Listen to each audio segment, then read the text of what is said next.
Hi everyone, RedXO here, and let's talk about Yasuke. This anime literally to me came out of nowhere. I was just browsing through Netflix. I'm not really catching up on what's going on, what's new. I just casually go through Netflix here and there, and I see this anime called Yasuke. It's about a black samurai who was once a world renowned, or I wouldn't say world renowned, but he was really well known. And he actually, had a dark past and all that. So let me just start off with I'm gonna review the whole season. It's gonna be a very quick thing because I literally just binge watched all 6 episodes like yesterday night or the night before. I can't remember which. My days are blending together, but it's a really good action anime. And before we continue that, if you like what you see here, please like, comment, subscribe, share the video. Now let's get into Yasuke. So Yasuke, like I said, is about a world-renowned black samurai who is super strong, super cool. He is like basically, he's our main protagonist. So he has all that awesome samurai style. He's great with the blade and good on hand-to-hand combat.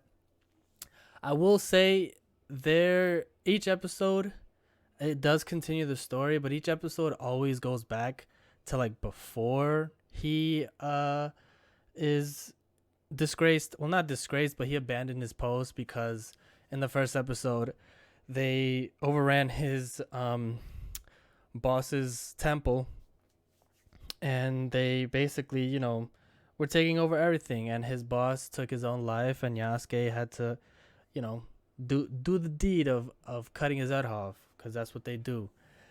And so that was like the first episode, and it's like it's good. I like the episode. The episode was really good, and I think that as it progressed, I was like, all right, I want to see more about his current day, like right now. But they kept going back to his past, and I get it. They're giving some context.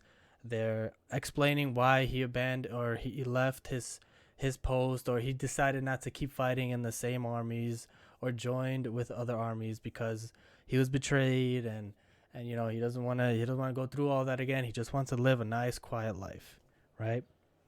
And it's like when you go into episode 2 and 3, they just keep doing these flashbacks, and it's kind of like it's kind of boring, but the fight scenes are cool. That's the thing. There's fight scenes in the flashback that's like, that's engaging. It's cool, whatever. And then in the current time, there's fight scenes, but it's mostly just exposition of why they're going to a different place or whatever. So basically, Ronan, after the first 2 episodes, they really didn't do much. Ronan was just Ronan, Yasuke, who is now known as Yasan, is in the village. He's doing his thing, mind his own business.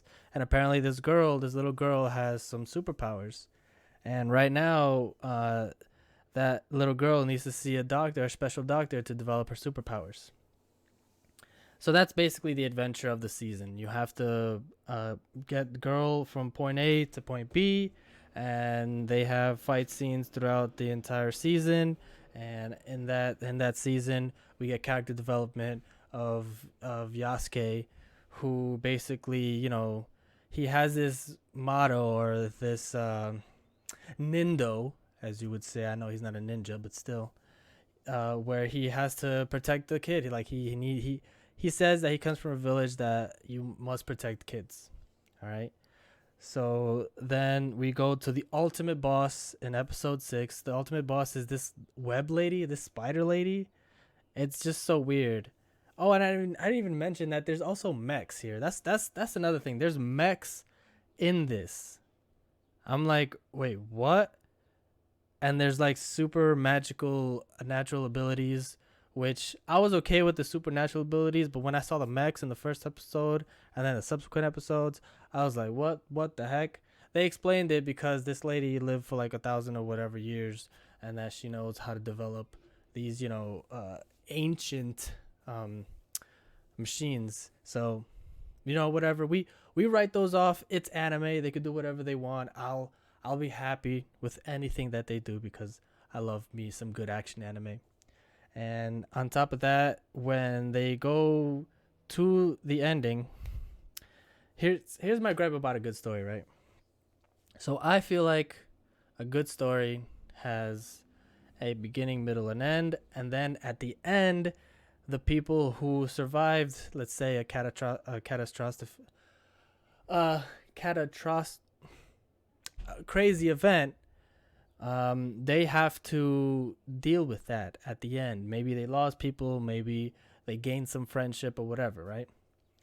So, towards the end of this season, we see that Yasuke is giving it all he's got. He's fighting with the little girl, and the little girl and him basically defeat the monster. However, Yasuke, spoiler alert, by the way, I just spoiler on everything. All right, I'm gonna spoil everything. Okay, they I should have just did that a long time ago, but whatever. If you want to see the ending on where I give my, you know, final review, I'll post it later. Okay, I'll put a timestamp somewhere around here. And that last battle was so awesome. He had like a super samurai or warrior. He was basically Super Saiyan God, Super Saiyan Blue.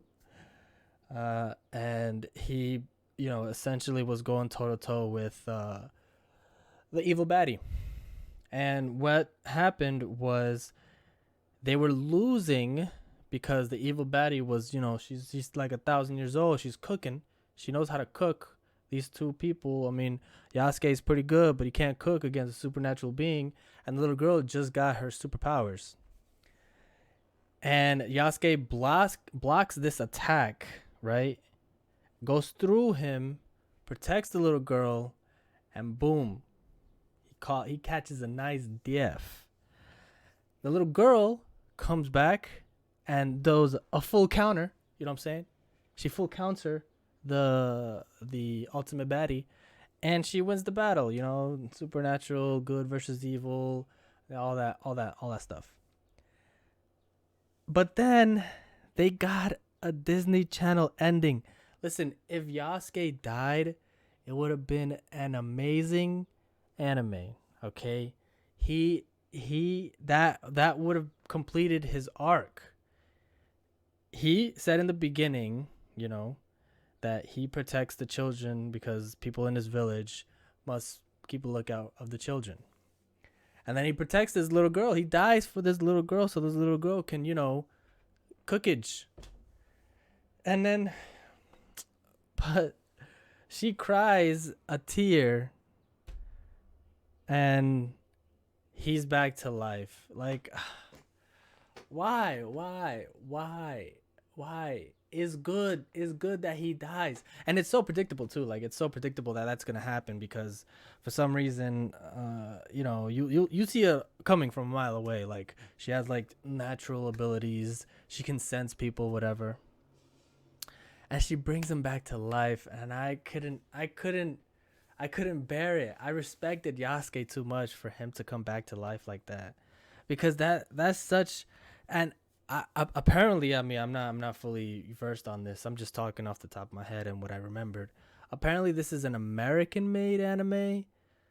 I should probably do some more research, but I just want to talk about it because I think this anime is very good. It's just that ending. I don't know. That ending is a little kind of annoying, I would say. Because it's a Disney Channel ending. Everybody lives happily ever after. Oh my God. Like, she gets to go back to the temple and train, and the evil is defeated. Everybody's happy. La da da. And it's like, no, it would have been really great if Yasuke died. And then we see the repercussions of that because everybody respected this samurai. To many people, he was considered a samurai. He's obviously not Japanese. He's a foreigner, and he was accepted into the ranks, right? And if he would have died, I think that would have impacted the story more in a better way. But again, American cartoons really don't kill the protagonist. They like to kill the villain more. And animes, if you can tell, Japanese animes or even Korean animes, they're more about the story and how it impacts the protagonist or the people in the protagonist's life. And that's what I like. If they defeated the villain, okay, don't kill the villain, cuz the villain, she's not dead, by the way. The villain's not dead, but if they didn't kill the villain, okay, good. Yasuke is dead. Now, how are you going to deal with that? How is the little girl going to deal with that, because they've bonded over this journey from getting to point A to point B. And that's where I think it falls short for me. So, giving it a rating. Oh, well, I should talk about the animation. The animation is top tier. Top tier. Very good animation. The dialogue is in English. This is an English anime. So if you're watching it before the original audio is in English. So if you're watching this in Japanese audio, it kind of doesn't match up with the crisp audio of the the audio that it was originally made for, which is in English.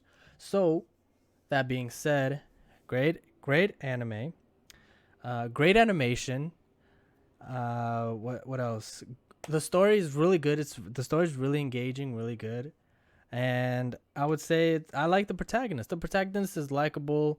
He's that stoic type that doesn't want to do anything with anybody. He wants to live his own life. And the side characters are really good. There's also side fighters who they're basically bounty hunters, and they do their thing. So that being said, my only gripes was the ending. Should have been a better ending. He should have died. It should have been a better ending. And the flashbacks are kind of annoying because I want to see what's happening currently, and they keep flashing it backwards, which is fine. I understand that they do it for story. So I would have to give this season, I think it's a 7 out of 10 for me. It's certainly above average. It certainly has good animation. The dialogue is actually really good. It's not too cringy as some animes that are in English are. And the voice acting is very good, very well done. So I think, yeah, it's a 7 out of 10 for me. And if you just want to watch something really quick, these are 20-minute episodes. You can go ahead and check it out on Netflix right now. And just hopefully you'll enjoy it as much as I did. So thank you so much for watching. If you guys liked what you saw here, please leave a like, comment, subscribe, share the video, and I will be hopefully looking into this in the future. Hopefully there's another season 2 confirmed. So thank you guys so much for watching. I love y'all.